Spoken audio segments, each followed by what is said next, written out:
Սևան համայնքում ընթացքի մեջ են ճանապարհաշինական սուբվենցիոն ծրագրի աշխատանքները։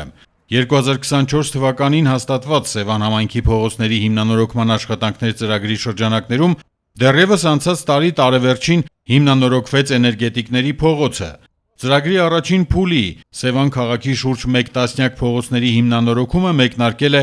Իսահակյան, Օրբելի, Կարմիր բանակի, Սպանդարյան փողոցներից, որտեղ իրականացվել եւ ընթացքի մեջ են շինարարական աշխատանքները, ներառելով քանդման, հողային, ճանապարհային պատվածքի, ուղիների եւ մուտքերի, մայթերի հիմնանորոգում, դիտահորերի պատերի ամրացում, կափարիչների, եզրաքարերի, եզրաշերտերի, նոր մետաղական խողովակների տեղադրում, ջրամեկուսացում, ջրահավաք հորերի իրականացում եւ այլն։ Հիշյալ փողոցներին կհաջորդի Գեղամա, Ռուսական, Աբովյան, Սայաթնովա, Սյունյաց փողոցների հիմնանորոգումը։